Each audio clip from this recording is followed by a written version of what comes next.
Halo semuanya, selamat datang kembali di Gardia Stun Channel. Bagaimana kabarnya hari ini? Semoga semua sehat selalu.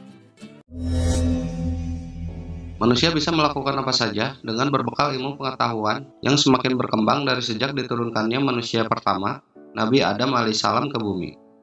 Pada penciptaannya, manusia sudah diberikan kelebihan berupa akal pikiran yang tidak dipunyai oleh makhluk lainnya. Singkatnya, seiring berjalannya waktu, manusia semakin cerdas dalam ilmu pengetahuan dan teknologi. Inilah yang menjadikan peradaban manusia semakin maju dari zaman ke zaman. Banyak para ilmuwan yang sudah memberi kontribusi besar terhadap kemajuan hidup manusia.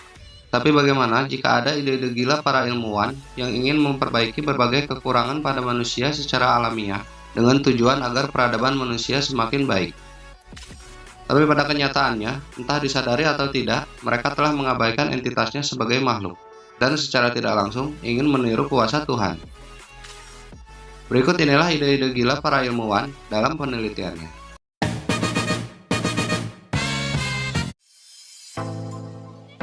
Hybrid antara manusia dan hewan.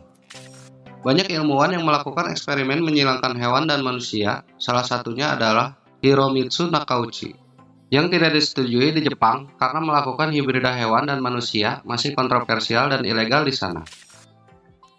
Namun pada 2019, Kementerian Pendidikan dan Sains mengeluarkan pedoman baru yang memungkinkan penciptaan embrio manusia dengan hewan.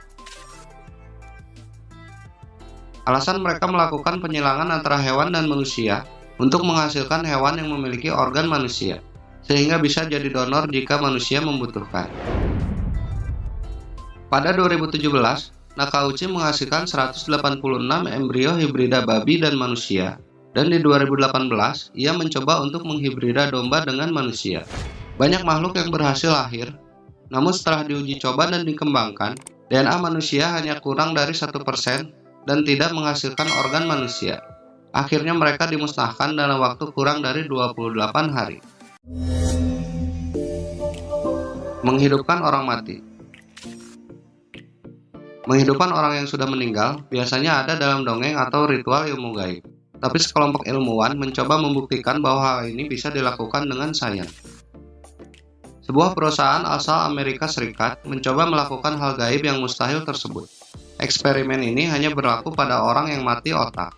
Proyek ini diberi nama reanima. Secara medis, seseorang mengalami mati otak sebenarnya sudah meninggal, karena ia sudah kehilangan semua fungsi otaknya. Meski demikian, seseorang yang mati otak masih bisa tetap hidup menggunakan peralatan life support di rumah sakit canggih. Dalam tujuannya untuk menghidupkan otak yang telah mati, mereka menggunakan teknik penyuntikan peptida, sel induk dan perangsang saraf yang dapat memicu sistem saraf dan beberapa bagian tertentu di otak bisa tumbuh dan sembuh dengan sendirinya, yang biasa dilakukan secara alamiah oleh ikan dan amfibi. Namun ahli saraf Dr. Arian Lewis dan ahli bioetika Arthur Caplan menulis dalam Critical Care bahwa percobaan penelitian itu meragukan dan tidak memiliki dasar ilmiah serta tidak etis. Ia meragukan karena tidak mungkin teknik ini dapat bekerja pada seseorang yang otaknya sudah mati. Sebab menurutnya, teknik ini bergantung pada batang otak fungsional, salah satu struktur yang dilalui neuron motorik, sebelum menghubungkannya dengan korteks yang tepat. Jika tidak ada batang otak fungsional, maka tidak bisa bekerja menurutnya. Memperbaiki gen manusia.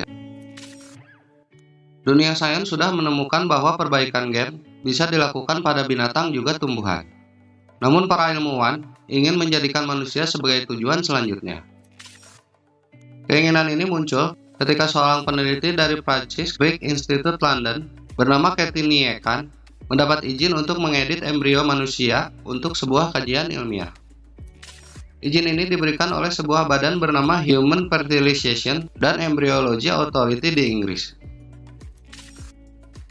Teknologi yang diusung oleh para peneliti, teknologi bernama CRISPR, yang membuat ilmuwan mampu mengidentifikasi gen tertentu, mengambilnya dan mengedit kode DNA di dalamnya. Sebelumnya, teknologi ini berhasil memperbaiki gen dari anjing untuk membuatnya lebih besar, dan babi agar badannya jadi lebih kecil. Tujuan utamanya adalah untuk mengeliminasi beberapa penyakit seperti kanker, memperkecil risiko keguguran, dan meningkatkan rasio kesuburan. Namun resikonya adalah terjadi resiko kesalahan yang akan ditanggung si pasien dan keturunan-keturunannya. Ilmu pengetahuan merupakan anugerah bagi manusia. Selama tujuannya baik, itu sah-sah saja. Tapi sayangnya, banyak manusia yang justru pada akhirnya memanfaatkan kejeniusan para ilmuwan untuk hal yang tidak baik dan melupakan Tuhan. Sejenius apapun manusia, tidak mungkin bisa menyamai penciptanya. Silakan berkomentar atau kalian ada tambahan maupun pandangan lain mengenai ini, agar sama-sama menambah wawasan kita semua. Terima kasih sudah menonton. Kita akan terus membahas topik menarik lainnya. Bantu channel ini dengan like, subscribe agar semakin berkembang lebih baik lagi.